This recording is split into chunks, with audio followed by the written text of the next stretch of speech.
Hey, good morning, all. Welcome to the Common Good Podcast. Doug Pagitt here, Minneapolis, Minnesota. It's a Thursday, and super excited about our conversation today. But as we often do, we like to just say hello wherever we're from. I am just on the outskirts of Minneapolis, Minnesota.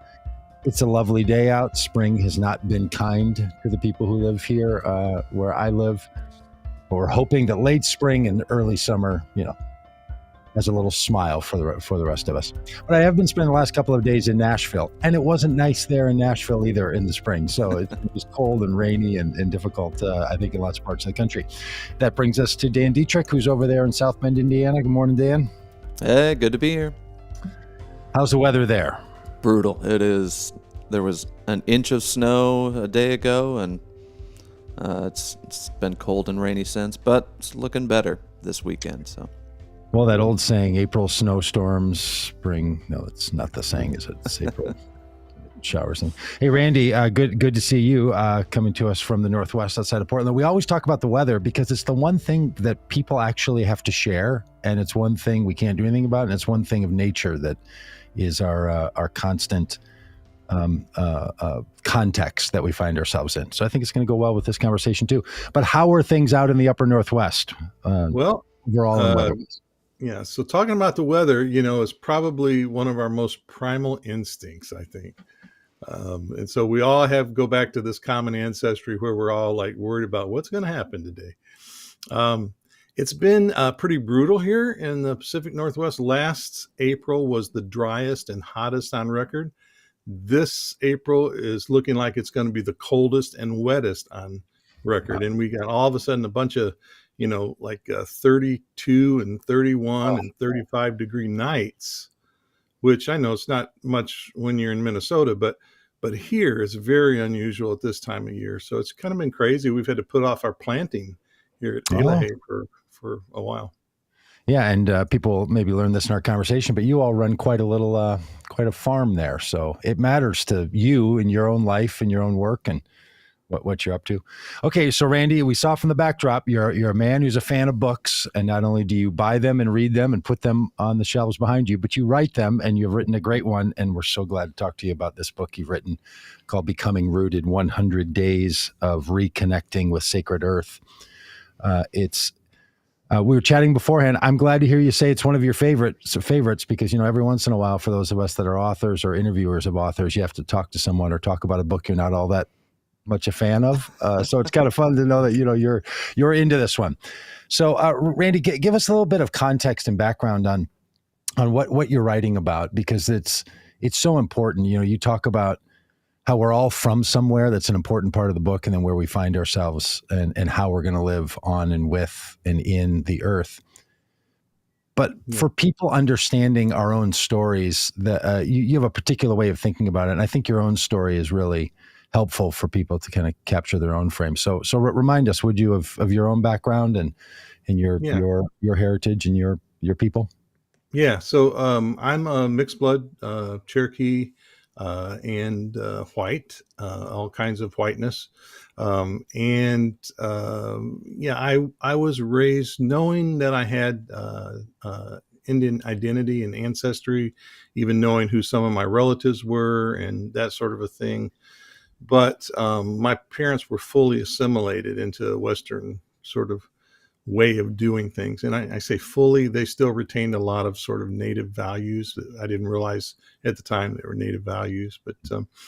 But one of the things I say in the book is that and now I'm a legal recognized descendant of by the United Kituah Band of Cherokee Indians in Oklahoma. But the whole thing is this: we're all indigenous from somewhere.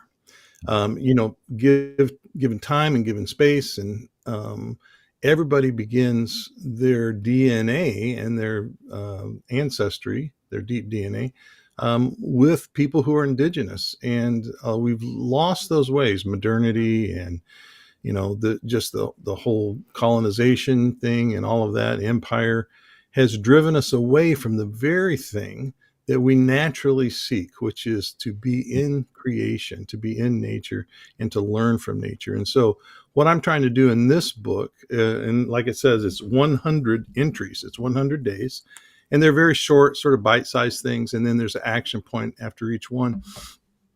And I had the thought that, if, because I mean, I have an agenda, I always have the same agenda wherever I go, whatever I do. I am out to convert you from a Western worldview to a more indigenous worldview, because I know that a Western worldview will not sustain us in the future. And it has not done a good job of sustaining us now. And that's why we're in such trouble. But I talk about that in some of my other books and things. But what I wanted to do in this one was to have people sort of walk alongside me and some of the elders and other people I've learned from for 100 days. And even if they just don't do 100 days and they just pick and choose and do some, to sort of begin to look at life a little bit differently, to look at nature and the earth a little bit differently, to permission to fall in love with the earth again, if you will, and which is deep inside all of us, I think. And to walk in that and to learn about these things. There's 10 sections dealing with 10 different kind of areas. But by doing so, maybe our worldviews will begin to change. And so this is a book, instead of like dealing with Platonic dualism and all those kinds of things I hit head on in other books, and decolonization and all those, this is a way for me to walk beside people and to walk with them on this journey. And so I'm getting some really, really good feedback. So there's so much I want to ask you about. Can we talk about this notion of both being that you write about in the book, both being indigenous and people coming to grips with that? And then, now these are my words, but we're also all immigrants in some way. So we've moved to another place, and the phrase you used was mixed blood, or people have these blended cultures and blended ideas.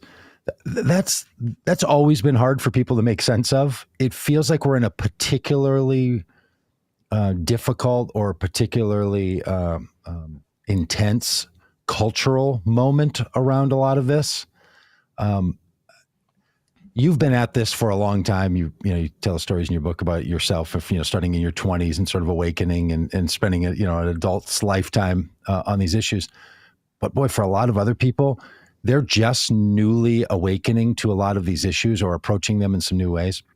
And it can feel very fraught, right? From like, how do you think about indigenous peoples, and what is in cultural appropriation, and what's appropriate for someone to take on, and should they be using practices from indigenous peoples in their own lives? You're encouraging people to do that. You're saying, like, come along, come walk this journey with me, and we want to show you some things and have you incorporate those ways. Other people are extremely nervous about that, right? They're like, I don't know if that's something appropriate to do. You've been at this a long time. How are you thinking about those kinds of issues? Yeah. So thanks. What I'm actually trying to do, and I even say so, the introduction is a very important part to this whole thing. If you read the introduction, I try to straighten some of that stuff out. But I'm not asking people to take up native traditions. I'm asking people to deep inside themselves to reach for their own ancestral DNA, to understand what that is, and to appreciate and love the land that is around them right now, and to acknowledge the host peoples, of course, and to learn from them and their relationship. But what I'm asking people to do is take on the values that developed as a result of those relationships, not the practices. So we have to sort of, and I give room there for, reviving old practices and coming up with new practices and all those kinds of things. But, not cultural appropriation. That's one misunderstanding, is that, each people group has their own sort of culture and ways of doing things. And we should leave those alone unless we've been invited into them. But that doesn't mean that those same values that are found, that are represented by the stories and by the ceremonies and those things, can't be appropriated, if you will, because we all need those values to make it in this Turtle Island and really around the whole world, if we're going to make it into the future.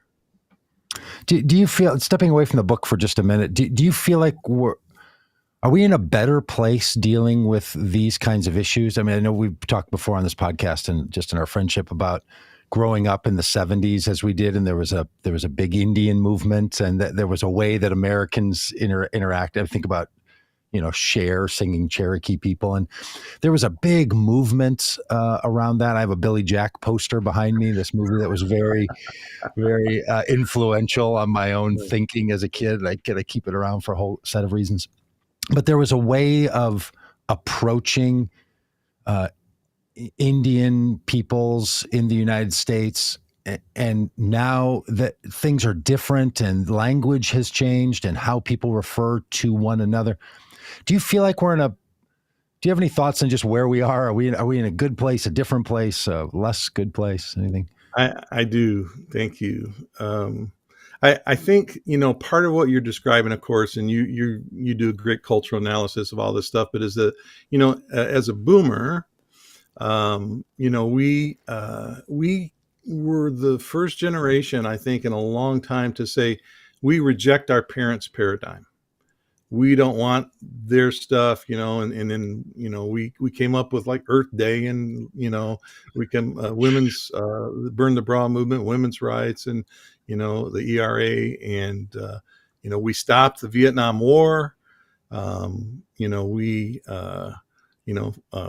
What was the saying? Free drugs, sex, and rock and roll, and we invented a new kind of rock and roll. Over 30, that kind of thing. Yep. Yeah. But, we didn't sustain that. And then came the late 70s and 80s, and then everybody turned materialistic. I think the 80s were probably equal to the 50s in the materialism that they brought. And right now we have two generations, the millennials and the Gen Zs, who are rejecting the paradigm. They don't want the homophobia. They don't want the racism. They want community. They want justice, all of these things. And I'm very hopeful right now for Gen Z and millennials. And I'm just behind them all the way. And I just hope that they can sustain the movement, because we failed. And so there's that. And then as more and more BIPOC are educated, move up in platforms and places, there's lots of different views being spread around. So, there's womanism, and there's, lots of, I wouldn't say lots, but a lot more people of color and women moving into places where they have a voice. And so part of what white folks can do is to help amplify that voice. But in doing so, things are changing. And when you allow Native Americans to have a platform, you're probably going to hear about some stuff you may not want to hear, but you're also going to probably hear about some wisdom that we need. And so the same is true of everyone else, of women, etc. And in this day, whether it be social media or what's going on, I think it's a combination of a number of streams. But there's more platform, and I think there's more reality of change. And I think what we're seeing on the alt-right and the right is a sort of the death throes of kicking against this thing that's happening, but it's happening. I mean, just demographics alone show that it's happening. And so it's not going to be able to be prevented. And I just hope that that maybe some of us older folks can be there to guide some of these younger folks as they lead the way for us. Yeah, that's great. Hey, I'm an elder millennial myself, and so when you talk about rejecting the current paradigm, that's me, and that's a lot of people I know. Deconstruction is a big word right now, and people have been calling it different things for a while, but I feel like there's a difference between deconstruction and decolonizing. I think when I deconstructed my faith, 10 or 15 years ago, I wish I had known what decolonizing was, because I sort of threw the baby out with the bathwater, when really what I needed to have done was get rid of white evangelical American Christianity and discover the beautiful things beyond that. Can you talk about the difference between deconstruction and decolonizing? Yeah, I guess, there's lots of ways we could sort of formulate these words in a conversation about them. So I'm not big on like really getting specific about terms like that because I think it's a Western obsession. But I think we know what we're talking about when we're talking about both words. There's a whole lot of similarity, right? But just in general, I would say deconstruction tends to be more of an individual process, whereas decolonizing is more of a systemic approach. And I'm not trying to be strict with those definitions at all, but that's just sort of how I think of them. And we need both. We need to deconstruct our own lives and our own complicity and in systems and all of that. But I can take that and I could actually go with either term. It's not that big a deal for me. Mm-hmm. But colonizing, when I think of decolonizing, I'm thinking about taking down the system and creating a new one. So. Hey, you use a phrase in the book that I've never seen before. It's indigeneity. And is that a common word for people who talk about indigenous life and so on, and it's sort of the lived reality of being an indigenous person, or is that a phrase that you're bringing into the popular vocabulary? I think it's one of them stinky academic words. Okay. And, I'm just sort of retiring out of academia and going into full-time here at Elahe. And so I'm still trying to sort of brush that stink of academia off of me. And so every now and then it pops up. But basically, indigeneity means like just an indigenous lifestyle or indigenous way of being.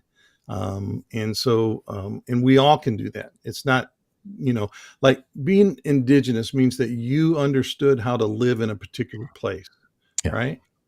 And we've forgotten that, but we can relearn that. And so we all can be indigenous in that sense. And I make a difference in the book between a sort of small I indigenous and a large I, capital I indigenous, as the indigenous people of this particular land. So one of the things that a lot of people, you've written about this in this book and other places, grew up with, especially, indigenous people, was a real shame narrative about being indigenous, and they tried to keep it quiet and keep it covered up. And that's true of a lot of immigrants too, that come to a country where there's a dominant culture. And it's hard, and it does a lot of real damage. And we live in a traumatized society because of so many issues. And so issues of trauma continue to show up, often with these patterns, repeating patterns. There can be a version of that for people that were raised in Western culture to say to themselves, that's a bad thing. I wish I hadn't done it. It's mean, it's cruel. It does a thing to people. And I am not going anywhere near the people who don't want to tell the truth about the history of America. What I'm getting at is you have a way of asking people to look at those kinds of issues very honestly, to incorporate them in their lives, and then to grow beyond them. So can you say a bit about that, how you've seen it in your own life and how you see it for people who even have a difficult time reconciling their own Western culture upbringing? Right. Thank you. So when Edith and I first started out on this path 4 years ago, we were strictly a organization that was serving our indigenous people. And we did everything. We did, homeless stuff and training of young mothers, single moms, and parenting, and language classes, and after school programs for kids, and computer stuff, and just, all of food closets, and, baby needs closets, and on and on and on. And we've done all of that, right?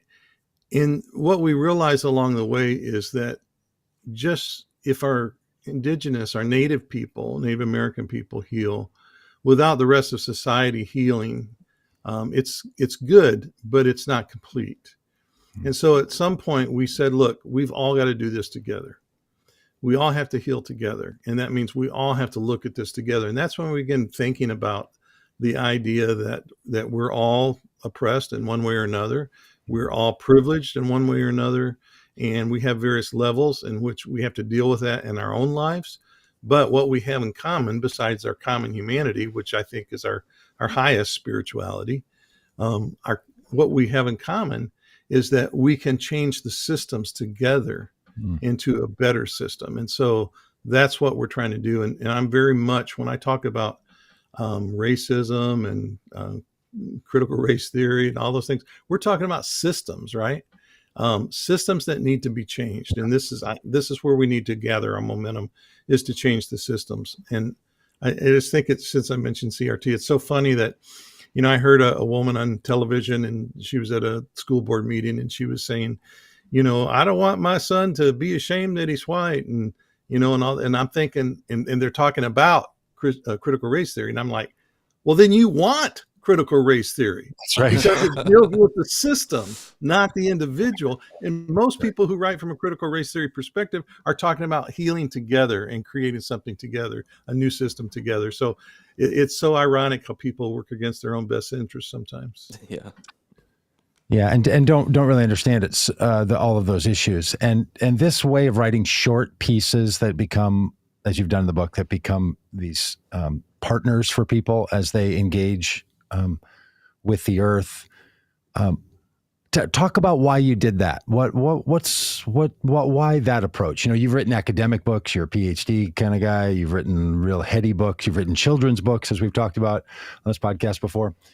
And now you've written this sort of, I don't know, it's not really like a daily, well, maybe it's designed for someone to take a section every day as sort of an accompaniment, like a journal partner. But it has that kind of feel to it, at least. Okay. So this is the heart of this thing. I'm sharing my human experience and my stories in this book. And there's 100 of them. Wow. And I'm sharing some of my deepest stuff. And I just, I'm kind of a weird bird in that I write gooder than I talk, and so I can get what I really want to say, my real feelings down in writing, sometimes better than what I can do talking about them. But so in these books, I share. I'm open, I'm vulnerable. I share my stories. I don't hide things. It's just I'm a human being, and I've had an experience as a human being. And to me, that's very spiritual. And our spirituality is heightened when we understand ourselves in context of the earth and what I call the whole community of creation. And so when we realize that we are related to everything around us, and that we have a reciprocal relationship that we can't ignore, it's either good or it's bad, but it's there. And then how to go about appreciating that? Well, so I've tried to do that in my lifetime. Haven't always been successful, but I've tried to do that, and I share a lot of that. And I think when you tell stories, people find themselves in the story, and all of a sudden they find their own experiences coming up, and they start thinking about their own lives. And so, in a way, these are 100 stories, short stories, if you will, to help people relate to what I go through as a vulnerable person, and hopefully bring out the vulnerability in themselves. And I believe a little bit of theology here. I believe God is the most vulnerable being who exists, and that we are at our most spiritual and human. Our humanness is our most spiritual time when we can be vulnerable. And so I've tried to express some of that in the stories that I tell. And it's just, it also was a great exercise for me. It brought up a lot of good memories of things I'd forgotten about. And so you really get to know me at a very personal level. Not that that's a big deal, but I am a fellow human being. So, well, I'm a big fan of ambitious efforts. I like big, bold things. At some point, did you say to yourself while putting this book together, maybe 100 was not the best idea, or did it feel more like, how am I going to keep this thing to 100? No, I got to 60, and then I just went dry.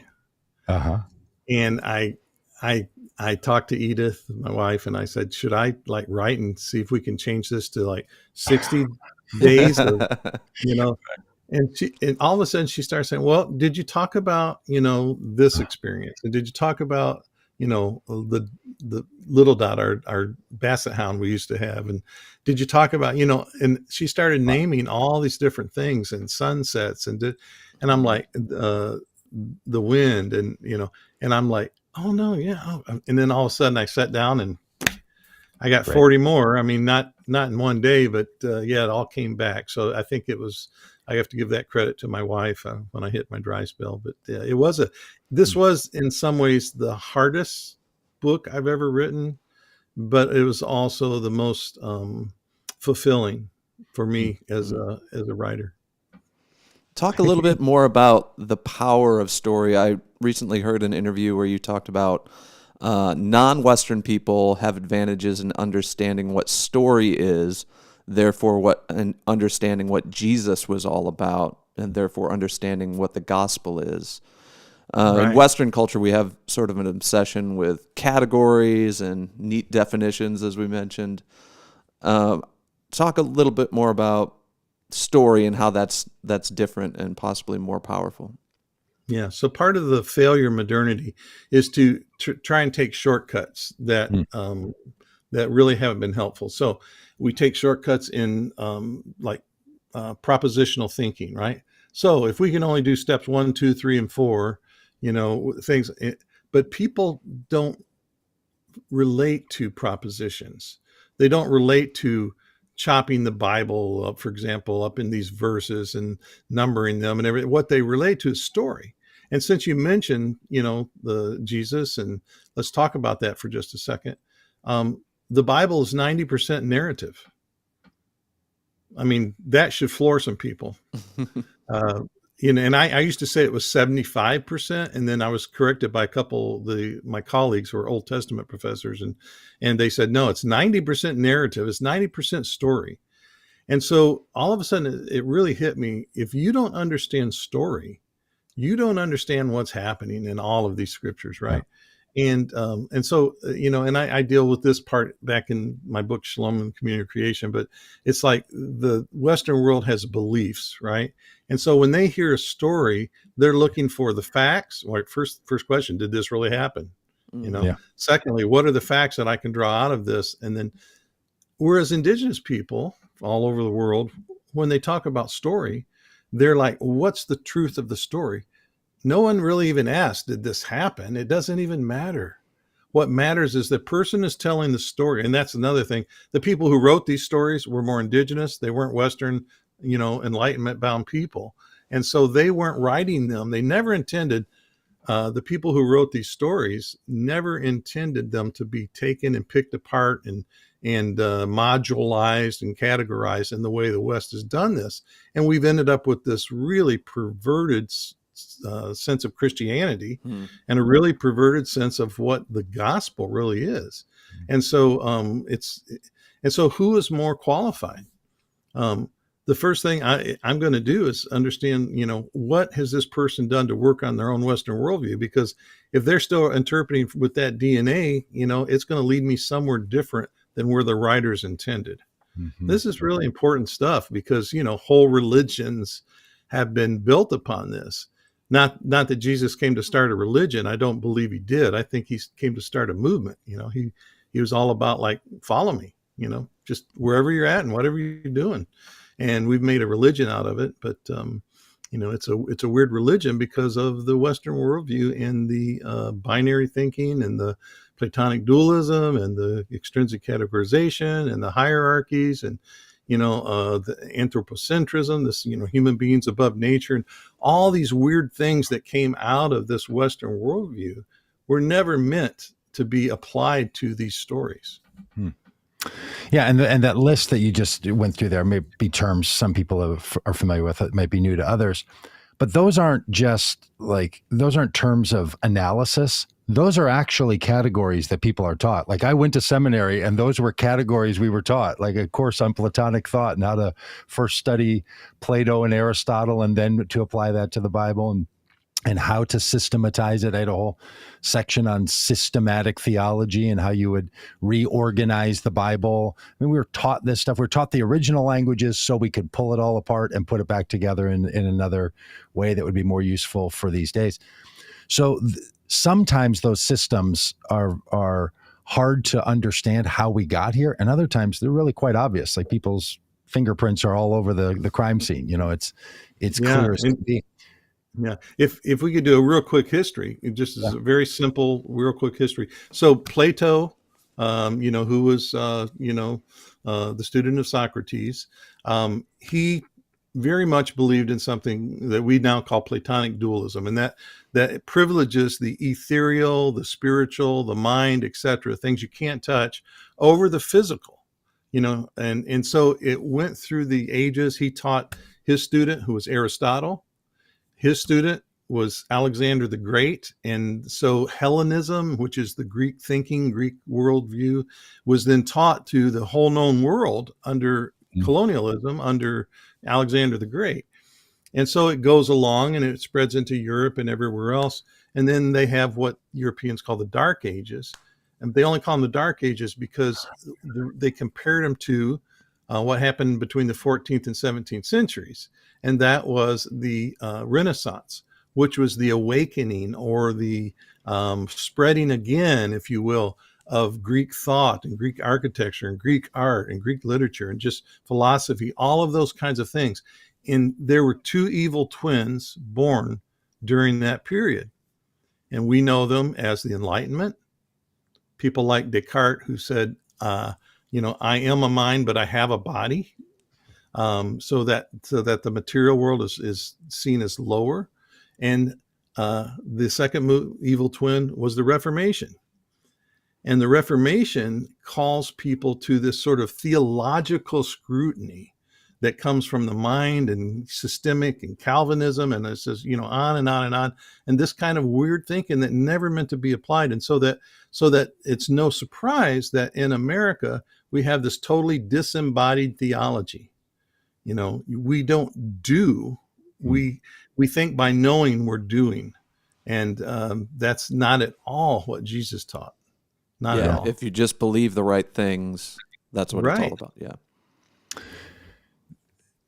I think some of the helpful parts of that quick recap, drone shot of history, is that we realize indigenous thinking and this, what's often referred to as Western thought, they're both quite old, right? Like it's not like people should think, this Western thought we're thinking of sort of popped up, in the 20th century. It's been around for a long time and has influenced an awful lot of the structures of culture and especially of religion. Christianity grew up inside of the cultures that were becoming enamored with this Platonic and Aristotle way of viewing the world. So it's really difficult to extrapolate that. Indigenous peoples didn't engage those ideas at the same rate or at the same time. And so there's a competing way of viewing the world. Now, there's also others, right? The great line about, we call it the Dark Ages because not a lot happened. Unless you're a Muslim, and they call that period the rise of the Ottoman Empire, and that's when great things were happening across the East, all kind science and math was exploding at the time. The reason Western civilization calls it the Dark Ages was, because it wasn't the people of the West that were having their heyday. That didn't come till 1400, but 800 to 1400 was the rise of the Ottoman Empire, and you get all kinds of brilliant thinking that came out of those periods. So what we're dealing with are these structures of thought and these structures of action and these structures of culture that become so rooted that it's really hard to unravel them. And then you write this book, Becoming Rooted, like rooting in another soil or in another ecosystem. So back to this idea, you want to see us know that there's more options available. That's my reading of it, not yours. So you can feel free to correct it. But what I'm picking up from this book is that you're saying, hey, those things you've been taught that feel like they've been around forever and seem almost inarguable and just statements of truth, they're not that. We made them, we can change them, and there's other partners that can help you see the world in some new ways. Is that a fair reading of some of what you're saying? I think so. I think I'm out, and I'm clearly in the book. I clearly point out this isn't just like an individual sort of devotional. This is actually, in fact, I end every chapter, 100 chapters of just bite-sized stuff. I end each one with a sort of an action point. something that you can get out and do, and that's to break up the Platonic dualism, right? Right. And so what we need to do then is to understand that the earth is our deepest and longest lasting teacher that we have to learn from. And so what I was trying to do is just push people out to do something, and and they will break those cycles as they experience other things. And that's how you break those cycles, is through experience. You can't, I mean, you have to use your mind, of course, but you can't just do it through your mind. You have to get out and do stuff. And so, these old formulas and these old things that we're processing, it's happening both internally, but we also have to see it in a systemic way and begin to change systems and support the systems, or the entities that are out to change those systems. So, for example, we provide an experience here at Elahe for people to have, an experience with us, experience as sort of an indigenous weekend, to help them fall in love with the earth again, to contemplate, to have a good time and joke around and experience native values. So that's what we do. But there are other organizations who are, for example, trying to create human rights for the earth so that we can protect the earth. And we don't have lobbyists like that. And so we say, hey, how about supporting these organizations as well? And I do that in the book as well, because it's going to take not just individual change. That's a very American individualistic way of looking at it, but it takes systemic change. Yeah. And it feels like we're in a different place around that a little bit, right? It feels like we're kind of getting there. You mentioned Earth Day. Tomorrow's Earth Day. I mean, from the time we're recording this, so tomorrow's April 22nd. I was doing a bit of reading about the history of Earth Day, and it was a college campus movement, actually, from some people that wanted to infuse understanding of the earth, and really, especially around issues of pollution and so on, into the anti-war movement. So they wanted to work on college campuses, and they picked April 22nd because it was in between spring break and the end of the school year. So they just found a particular day. So there's no real reason why it's April 22nd, but it is 52 years that it's been a national movement, nationally recognized movement. Thank God for them hippies. Thank God for them hippies. But when you're an indigenous person, you don't have April 22nd as Earth Day. Like, it's just a thing we do. Like, let's have a Mother's Day and a Father's Day. And, kids used to ask, when's Kids Day? My dad would say, every day is Kids Day. Are you kidding me? But we pick a certain day to kind of direct some attention. So maybe if people are listening to this, on the day before Earth Day, or they're listening to it on Earth Day itself, that's a good day to start your 100 days. I sort of think about people that go through recovery and they do 90 meetings in 90 days. I don't know. You could do 100 days of being aware and attentive to this with Randy's book as accompaniment. That's a great idea. Let me interrupt you real quick. Just please. What we did is we started. It was released on January 4th of this year, and we started. I forget the exact dates, but we started on my Facebook page, Randy Woodley, author speaker page, and we did 100 days together. Went through each section, and people would comment about what they're reading as we went through each day, and it ends on Earth Day tomorrow. But instead, we're celebrating live here at Elahe. On Facebook Live. We had several Facebook Lives during that time as well. But with the 100th day, and I'll do the reading from the 100th day, and we're having a big celebration. And, I think we're expecting about 75 people. What There's time actually is that happening? That will be at 3:30 Pacific time. But, I'm sorry, the Facebook Live will be at 4:30 Pacific time to 5. It's just going to be a short time. Yeah. And we have also a special announcement to make during that time. And we've got like 3 churches that I know of who are all showing up tomorrow all day and working up until we do the broadcast. And so we're just getting a lot of support and help, and we appreciate all that. But yeah, so we're going to end it there, but there's no reason then that other people can't begin it there. It's the starting day. Yeah. Earth Day is the day you start. That's perfect for the people who missed out on because there is something about doing these things together. And that's, not only because it's just better to do things with people, at least most things it's better to do with people, but it reorients you a little bit to, you told that story about Edith reminding you of, 40% of the stories. We sometimes need people to remind us of the things that we know, right? That's Yeah. to remember is a hard thing. And the practices in the book obviously are meant to remember us, to make us members again into a human community of creation. But even the approach to Earth Day and the approach to a lot of environmental work, and especially there's a Christian movement of environmentalism called creation care.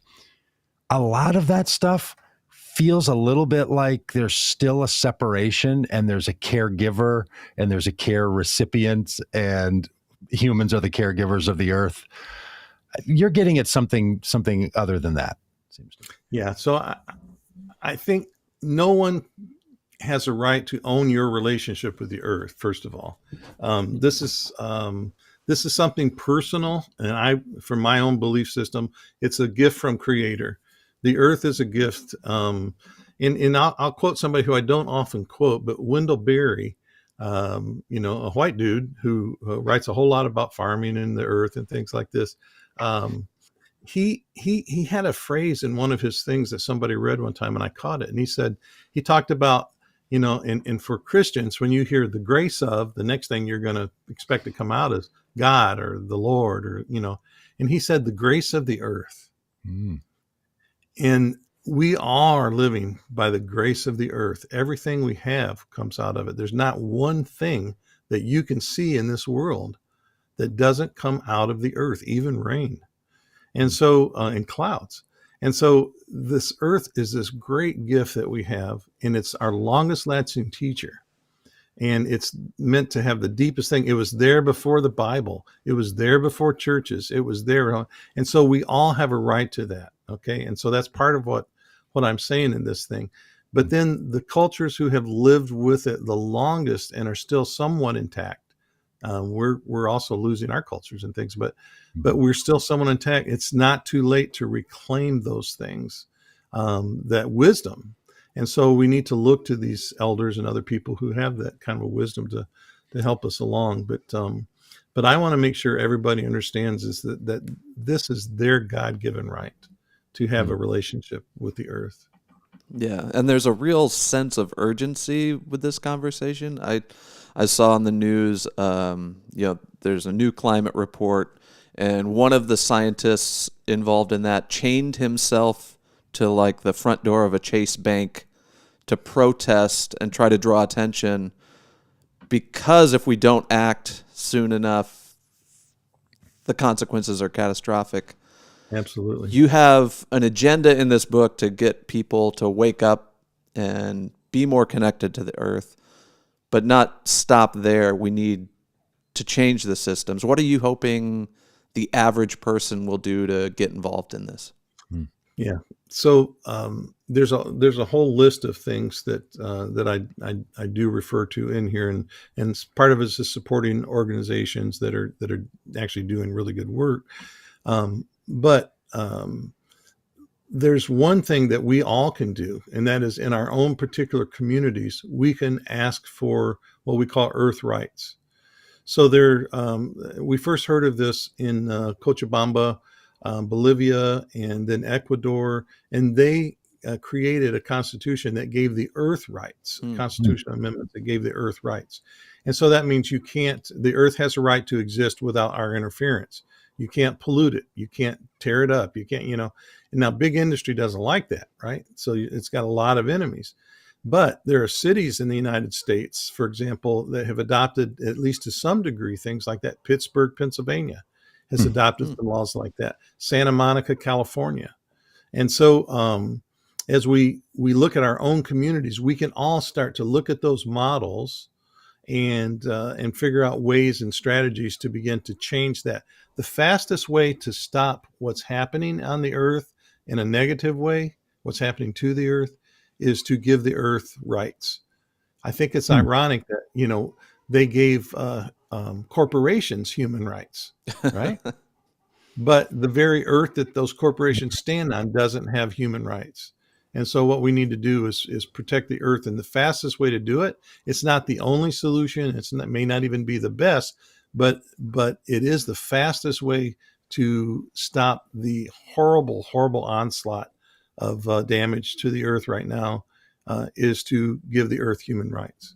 And so we can do that in our own communities, counties, cities, municipals, etc. And then we need to learn how to make our cities into parks. Yeah. That's the other thing. Our cities don't have to be built the way that they are. They actually can be built to be sustainable. But we need to look at examples like Curitiba, Brazil, for example, and other places who have taken seriously that they want a good living situation for their people. So we have a lot of room to grow and a lot of places to go. But, I'm confident in, even though you're an older millennial, Dan, I think, I think you guys, I'm passing the baton, and I'm hoping that you and the Gen Zs who have their own sort of special characteristics can make those changes, because our future depends upon it. Mm-hmm. I mean, I could sit here and tell us all the bad things. I have all that listed. I've been studying that since 1999, and but we know all that already. Mm-hmm. What we need to do is mobilize and change. So, did you happen to see that documentary that was made where the nature photographers went out right when the global shutdown happened because of COVID? And you watched the earth, something like The Day the Earth Changed or something like that. And it was, what's his name? The British guy who, that's so incredible. Did he do that one? So doesn't that give you hope? I mean, when you watch that, you go, oh my gosh, if we can just do even a little bit, look how nature responds, because the earth knows something we don't. And nature knows something we don't. And our job is, back to that idea of, stewards, et cetera. We're actually caretakers. But we're more than that. What we are is co-sustainers. Human beings, I think, are the only creatures that can sort of like keep this balance and this harmony. And so that's our job. That's our number one foundational job as human beings, is to co-sustain the earth. And so we have to take that seriously. But if we can just do a little bit here and a little bit there, nature is adaptable. And this is the whole thing about the West. The West builds systems built on what we call homeostasis, that everything stays the same. You economically, they depend upon it, power and positions depend upon it, et cetera. And so they want homeostasis. They want things to remain the same. But what will happen to homogeneous systems is that they will either be destroy themselves and collapse on themselves, or they will be consumed by another adaptable system. And nature is adaptable. So as human beings, we have to learn to be adaptable and flexible if we want to make it. Yeah. And look, humans are facing a situation where, the earth is going to be here. There's going to be a planet. But it can be harmed and damaged and become very inhospitable to the kind of life that we think it should have, right? I know we all talk about, we don't want to destroy the earth, and there's no talk of it disappearing or being obliterated. That's not the problem. The problem is it becomes unlivable. And there are times, you look back at the 1970s, and man, there were rivers burning in Ohio, and the smog in LA was literally unbreathable. I think in the 18 somethings, the hundreds of people died in one Christmas day in London because the smoke from ash from fireplaces. Like, we've been doing crazyville stuff for a long time, and then sometimes there's little successes here and there, and we need to lean into those and kind of the do no harm attitude, and then also sort of embrace the fact that the earth is a part of this large ecosystem. And, we always joke at the beginning, we complain about, that it's been mean weather, but that's only because it's mean to me and I want to be outside on, walking around a bike or playing pickleball. It might be actually really good for the earth, to have a cool day and to get some water and to get some rain. And that's one of the things that our systems in society don't really allow for, is any kind of rest or any sense of being dormant and letting something rekindle energy and renegotiate where growth is going to come from. These are all things that, we really could and should learn. How do you think, I just worry sometimes that, like, some individuals wanting, all of us to have a different experience in the woods, or, you think about the the foresting effort in Japan, or where people go spend hours in the forest. Those are one-offs and really good, and they're great for people's physical and mental health and all of that. Do you feel any hope, though, on the larger sense that, like, Mike Dufresne writes in the comments here that, you got people like Vladimir Putin taking over land. You've got wars all the time over land. You have people taking and destroying and just wreaking havoc. We've always been doing that as human beings, right? So, no, we haven't.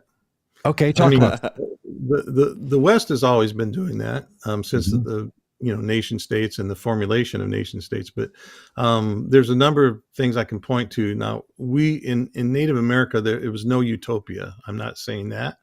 I'm saying that there was way more diversity, but then there probably has been ever since 1492. Before 1492, I'm saying that war was fought differently. And it was, by and large, because every tribe was different, but by and large was not about taking other people's land, was not about religious belief. There was no religious wars here, there was tolerance in terms of that. And so indigenous societies fight differently for different reasons. It usually has to do more with survival than it does anything else. And so people haven't been trying to. That's one of the myths of sort of the modern age, is that all people have been trying to take each other over since the beginning of time. That's just not true. It's a Western paradigm, but not just endemic to the West, right? I mean, other people are doing it too. But and then there's also been some studies that have shown that whenever men are in charge, more matrilineal, patriarchal societies and patrilineal societies, that they're much more apt to be violent and try to take over other things than when women are in charge. So I'm all for, I think it's time for at least 100 years to put women in charge of everything. So, maybe we can have a better world that way. I do too. There's some movements in the Republican Party where there's some women there that I don't think should necessarily be in charge of all things, but we can not every single one of them. I can rattle off a couple of names, but I think you are absolutely right. There's a study that I heard the person who was a part of it describe, and I'm going to get it wrong, but it had to do with they were testing the impact of women being in boardrooms for companies, and they tested, put neural sensors on people's brains and tested testosterone blood levels. Mm-hmm. And when there were just men in a room, certain brain patterns were different than when women were in the room, and testosterone levels went up. And just the mere presence of a woman being in the room, not even talking or leading or anything, caused this change that separating out and putting only men in charge of things, which has been the situation in an awful lot of, including this particular podcast, short of, Melissa and Barbara and others on the chat. It's something we really have to notice and pay attention to, and know that produces a certain kind of moment and a certain kind of human experience. Yeah, we are sunk without women. Yeah. I heard on NPR one time there was a study about Dodge City, Kansas, right back in the heyday, and it was the deadliest town in the United States. More people were being murdered. Well, do you know that the average age of a person in Dodge City, Kansas at the time was 21 years old, and they were all male. So, that's why they were all killing each other. Like Lord of the Flies. Yeah, so Wild West. We definitely need to be doing some power shifts here, and when it comes to giving women their rightful place in leadership, and or not giving it, but them receiving it in the way that it should have always been. Tomorrow we will talk with astrophysicist Paul Wallace, who I don't know if you know Paul or not, but Paul's out of Decatur, Georgia, teaches at a college there as a pastor and an astrophysicist. And anyway, you all run in some of the same circles, so you guys should know each other. We spent a lot of time talking about the sky, and we spent a lot of time talking about planets and the sun and the moon and solar things. And I bring that up because when you're talking about the Earth, you mean all of those things, right? It's the entire, ecosystem that is, I guess, referred to as nature. Is that right? It's not just Yeah. ground. So I really, I love the stars. I appreciate the planets, and I appreciate astronomy and all that kind of stuff. But I only know the Earth. And so I can only speak from the planet that I'm living on. And I think if I can concern myself with that first off, then I have room for everything else. But we've got to do a good job with the planet that we have. So I'm not a fan of the Mars trips. I mean, I'm like, there's so many things we could do. We could cut 3% of our military budget and feed the world. We could, the one trip to Mars could have probably done incredible things in our country. So we've got our priorities wrong. And that's because we're still all that American individualism. And so if we can look at the planets and physicists, whatever the word astrophysicism, all of that. And every other Friday you tried to say astrophysicist. You tried spelling astrophysicist when you're typing fast for a social post. If we can look at it from a corporate and more indigenous worldview, right? Then I might be able to, but I haven't had anybody present that to me yet, so I need that. And so we're looking at like what's best for all of us on a corporate level instead of like what are some one person's ambitions or a couple of people's ambitions. Yeah. This would be a fun, we should do a conversation sometime with Paul and you and all and talk, about the sun and the stars and the moon. And this is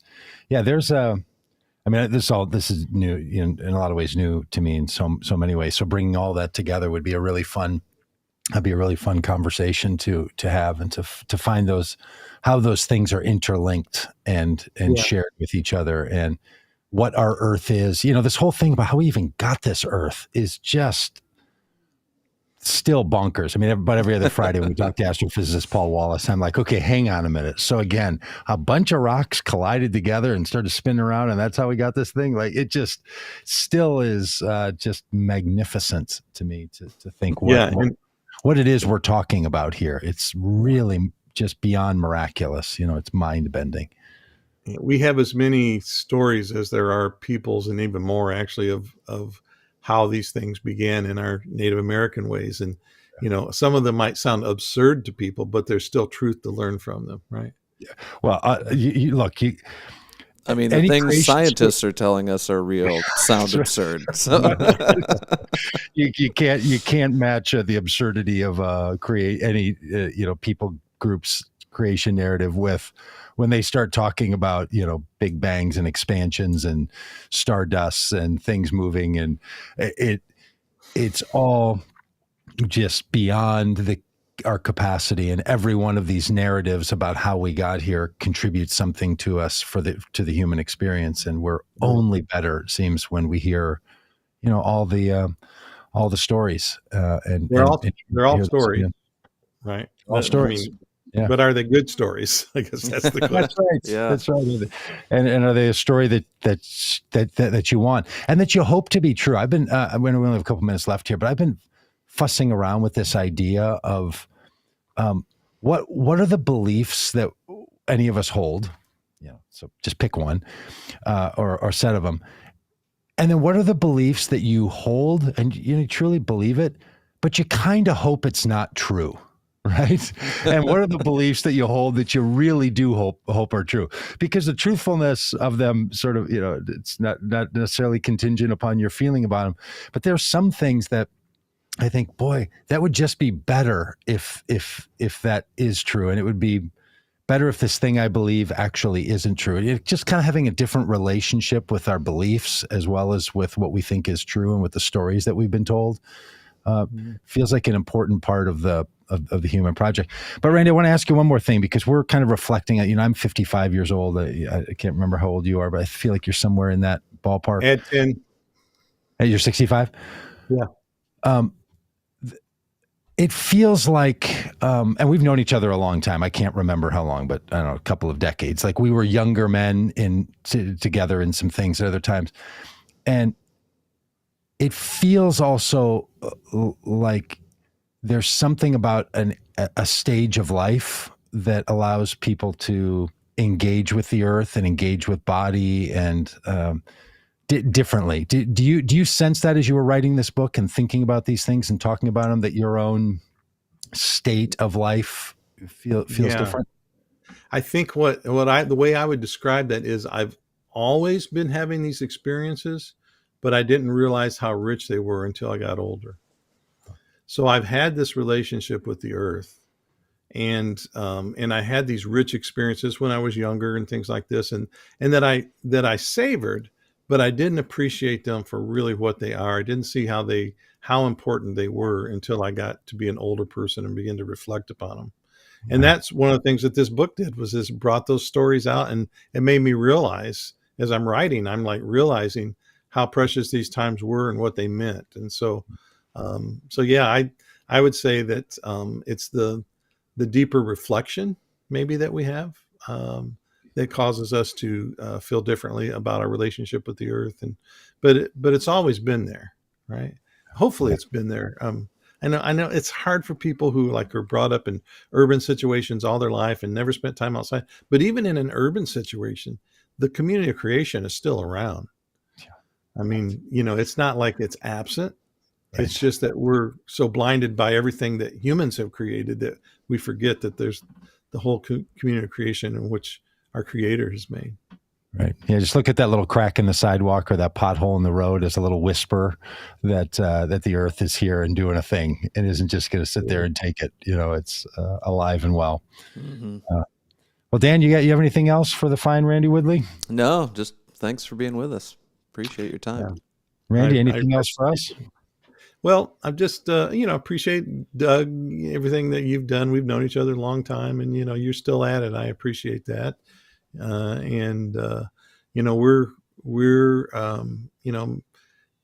maybe we're not going to change the whole world, but we're going to change our world, hopefully. Yeah. So let's just keep going. Yeah. Amen, brother. Hey, appreciate the book. Again, for people who are just catching up, Becoming Rooted is the name of the book, 100 Days of Reconnecting with Sacred Earth. It's worth your time, and maybe start a little 100-day adventure. Maybe tomorrow Earth Day, or it's a great thing to do through the summer for those people who take, the 90 or 100 days or so of those summer months.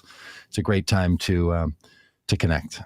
And to the people on the chat, Melissa and Hardy Pastor and Mike and Barbara and Radha, others, thanks for all your good comments. Randy, thank you for all these things. And right. Friends, we'll see you tomorrow as we talk with astrophysicist Paul Wallace early tomorrow morning. So see you around. Bye, everybody.